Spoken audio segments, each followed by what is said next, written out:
Друзья, всем здорово! В этом видео мы полетаем на Honda Accord 9 поколения, и для начала хотелось бы сказать пару слов о модели. 9 поколение выпустили в 2012 году, машина в таком виде производилась до 2015, а в 2015 году был рестайлинг. Но о нем мы в этом видео разговаривать не будем. Есть один момент, о котором бы мне хотелось сказать, я думаю, о нем уже многие знают. Когда машина вышла, многие люди восприняли ее неоднозначно. Типа она была намного больше, чем предыдущая модель, аж на 16 сантиметров, и если предыдущее поколение было такой полноценный D-класс, то это уже мы как бы вплотную приблизились к E-классу.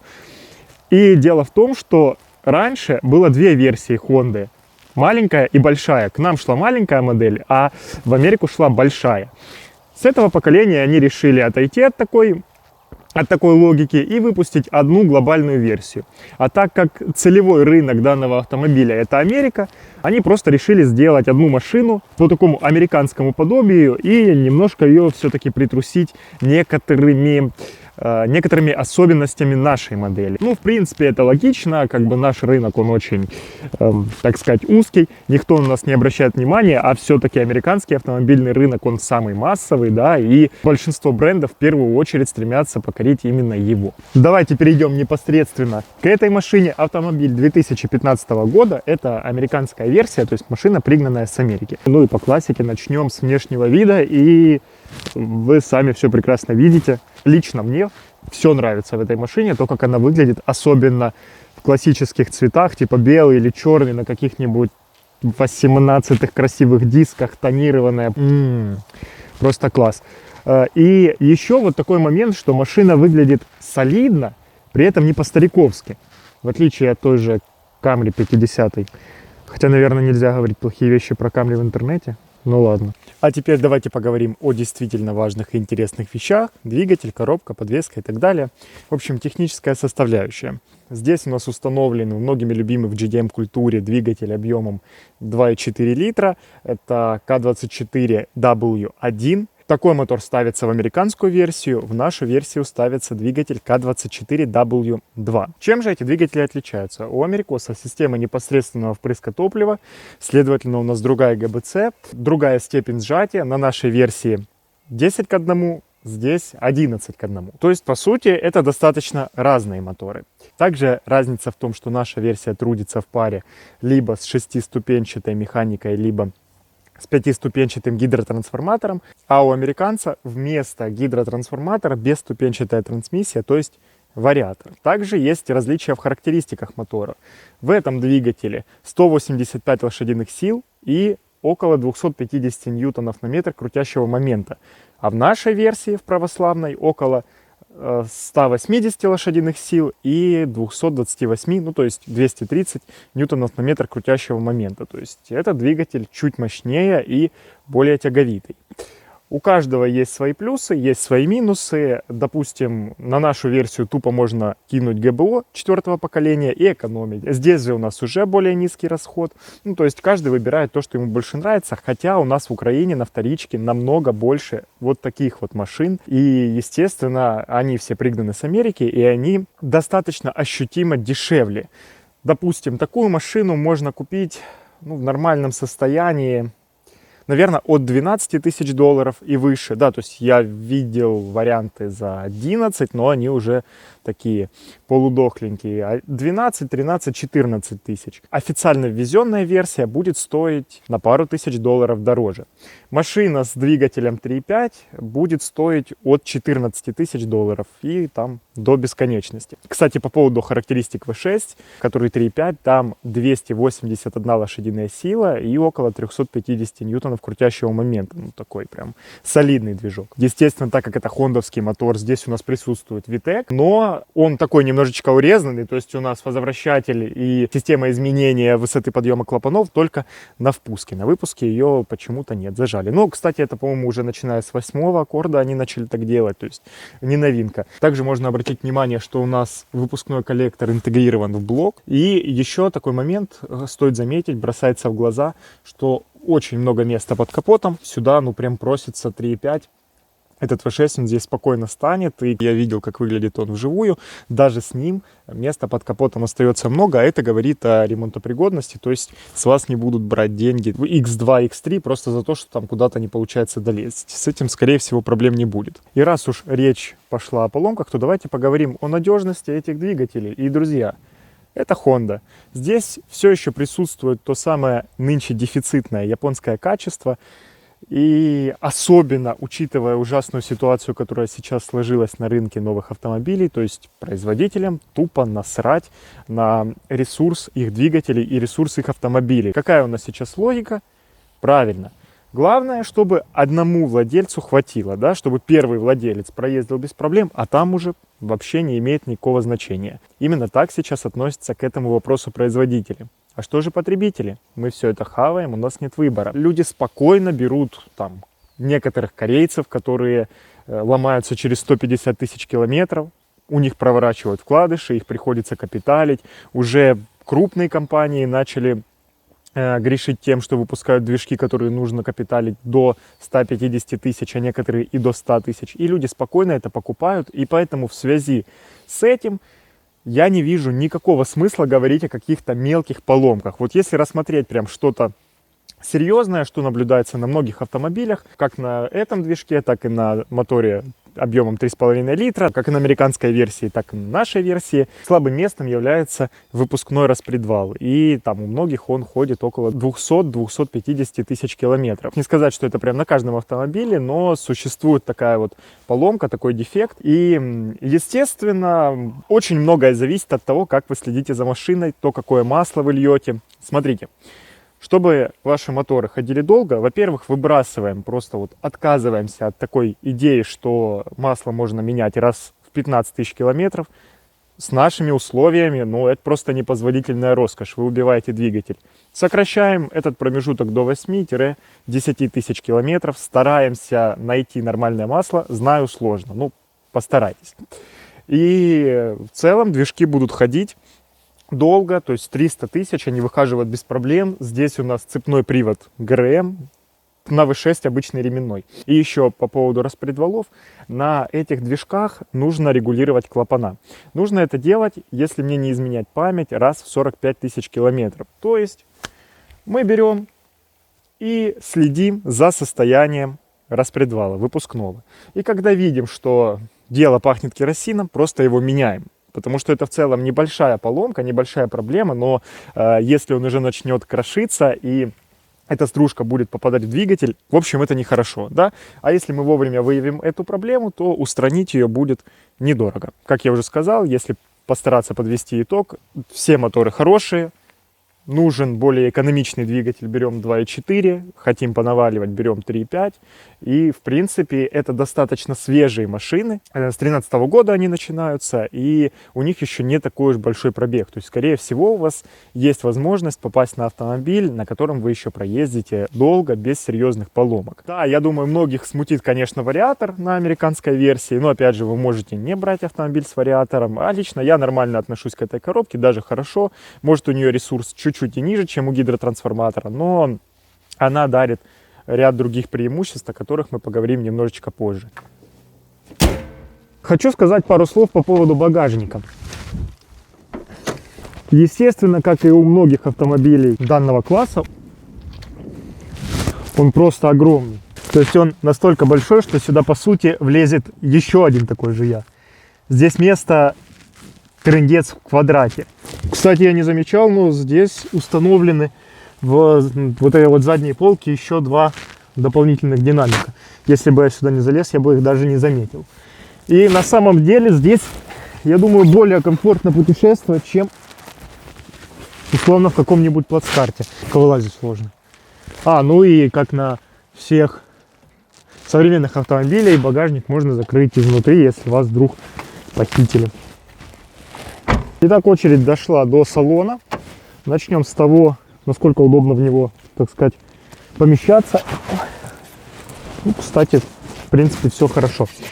Места здесь, естественно, много. Все-таки машина большая, по-другому быть и не могло. Единственное, что, немножко как-то странно регулируется водительское сиденье, потому что Ну, если я все правильно делаю, то вот это вот максимально я могу отодвинуться. Если отрегулировать руль, да, там, допустим, у вас длинные руки, ну, наверное, нормально. Если вы прям какой-то большой комплекции, то, возможно, вам хотелось бы откинуться назад немножко посильнее.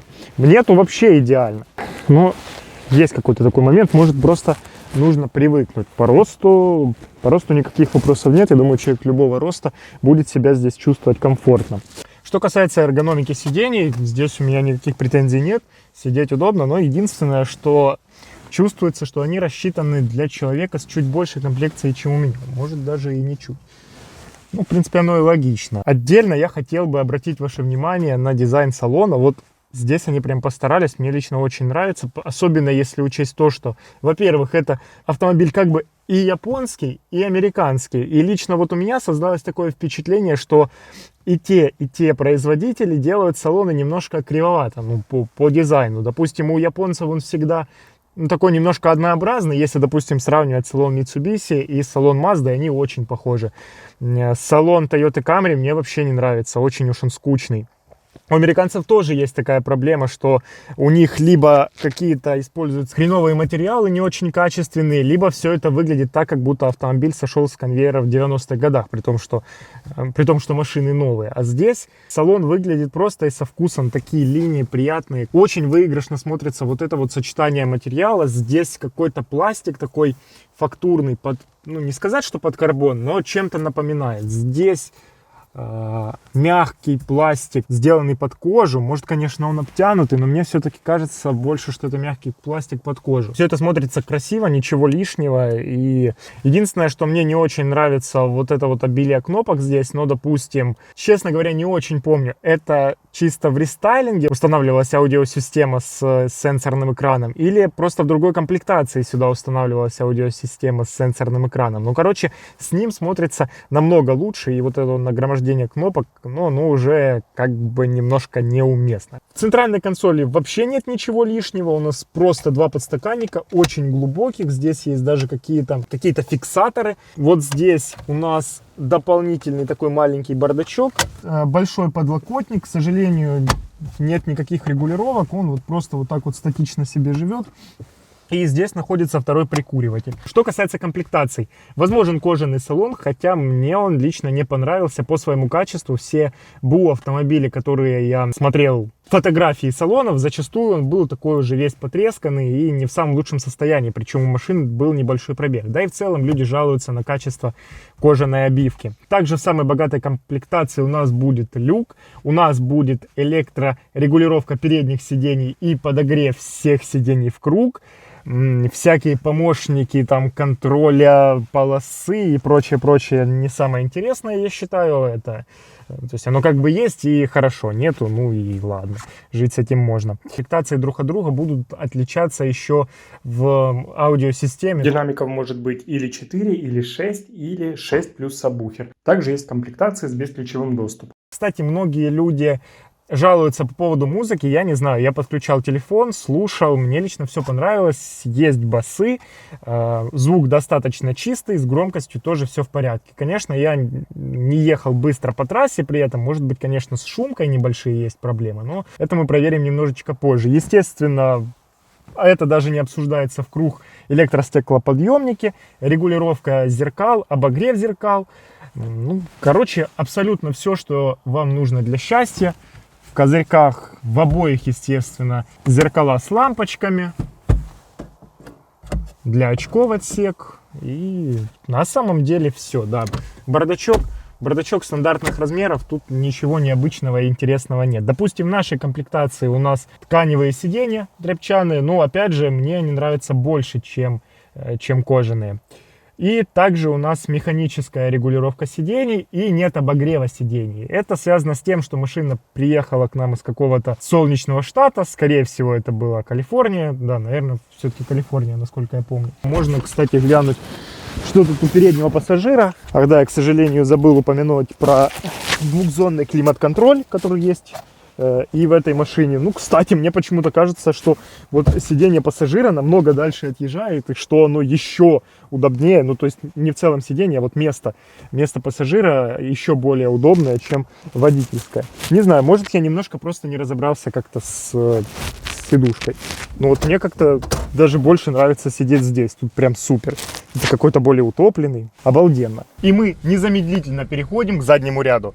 Обратите внимание, сиденье отодвинуто максимально назад, и тут еще много места. В целом его здесь не то чтобы много, его прям дохренища. Его достаточно во всех плоскостях. И в ширину здесь спокойно поместится 3 человека. По высоте, ну, в принципе, кстати, вот если вот так вот ехать, то, ну, мне кажется, если человек будет около 1,90 м, то ему будет не очень удобно. Придется вот так немножко подсъехать. Но, тем не менее, опять же, для этого места здесь достаточно. Также у пассажиров есть подлокотник с 2 подстаканниками. Ну и в принципе на этом все. Здесь особо больше рассказывать нечего. Главное, что много места. Сиденья очень удобные касаемо спины. А вот по поводу нижнего дивана я немножко не уверен. Вот почему-то мне кажется, что сиденье могло бы быть немножко длиннее и выше. Ну, хотя секундочку, я хочу сейчас... Если прям вот так вот поехать вперед, немножечко отодвинуть переднего пассажира, то все, ну, все вопросы пропадают. Ногам удобно, тут есть место, куда их поставить, как там их перебрать, развернуть. Все на самом деле супер. Также мне вот нравится, что вот здесь все закрыто пластиком, и ваши любимые пассажиры не будут это все застирать ногами. Хотя я не очень понимаю, как вот сюда можно ногой попасть, но они это как-то делают. И делают это постоянно, и это очень сильно раздражает. Здесь вот они молодцы, закрыли. Вот я в целом люблю, когда как можно меньше открытых там металлических или вот этих вот тряпчаных деталей в машине. Вот надо все зашить пластиком или там какими-то другими обивочными материалами, и тогда будет классно. Ну что, больше по заднему ряду сказать особо нечего. Здесь все стандартно. Опять же, главное, что удобно, много места. От заднего ряда большего и не надо. Я думаю, тут спокойно можно ездить на дальние расстояния, и пассажиры ваши уставать не будут. В пределах разумного, естественно. Ну что, друзья, это все интересно, но я предлагаю перейти к самому интересному, а именно к тому, как машина ведет себя на дороге. Ну, погнали.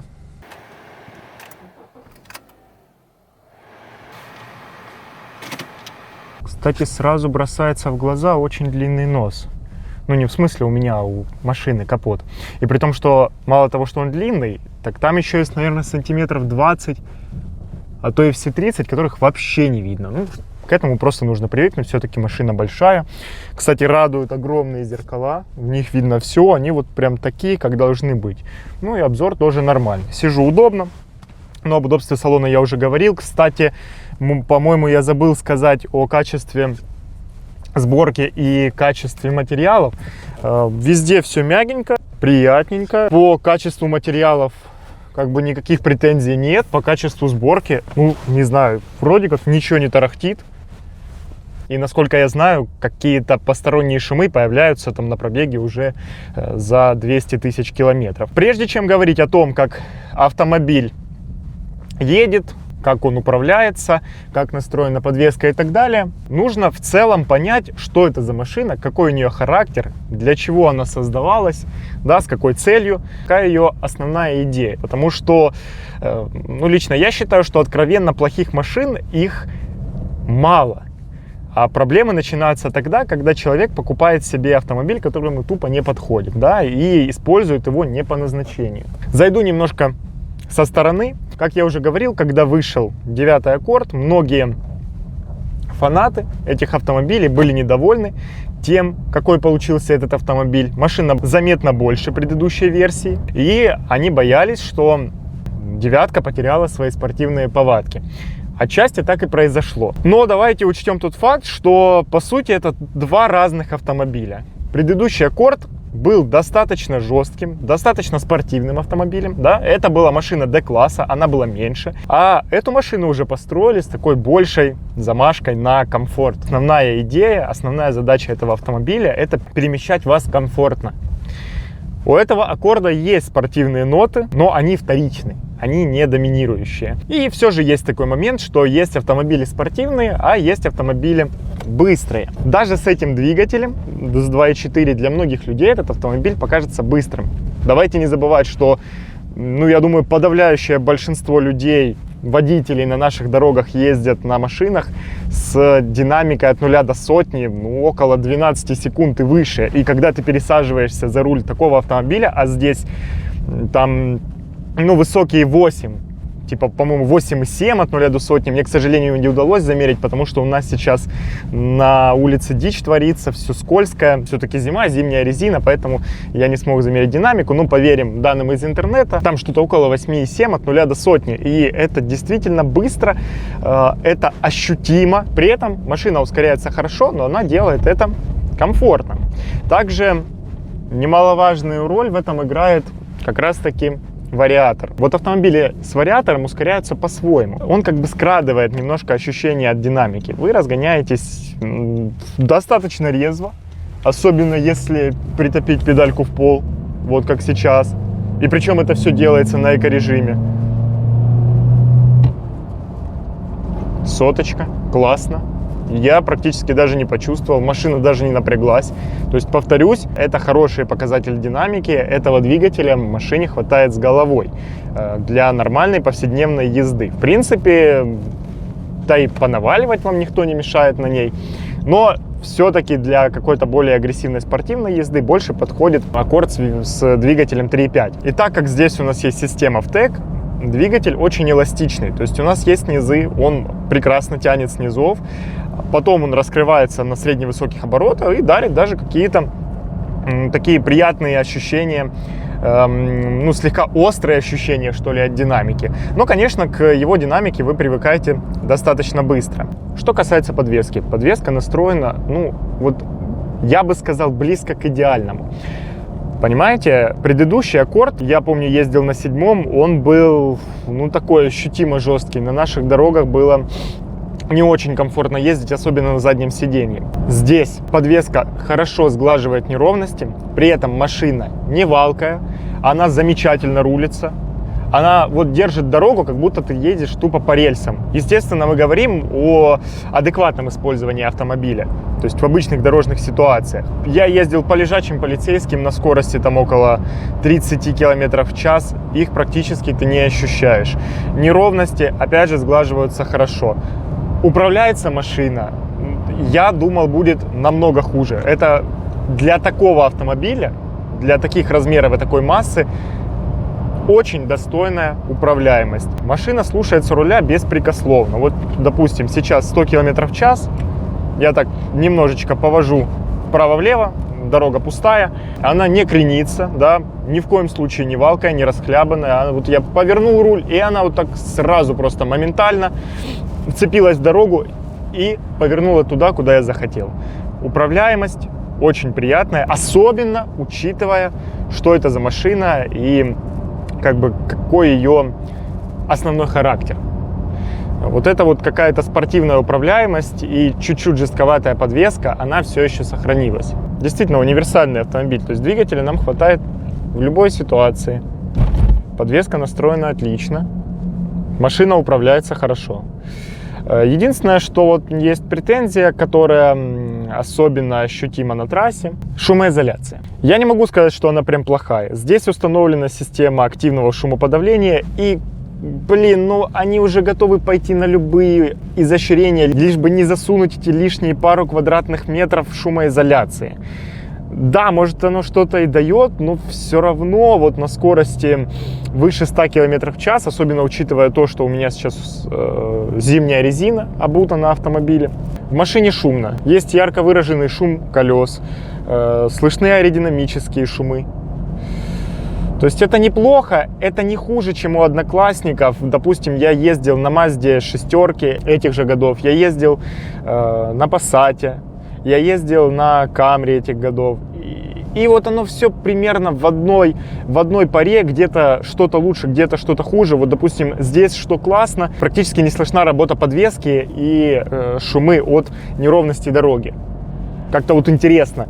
То есть Я колеса слышу, но когда начинаю ехать по каким-то ямкам и так далее, да, по каким-то неровностям, их не слышно.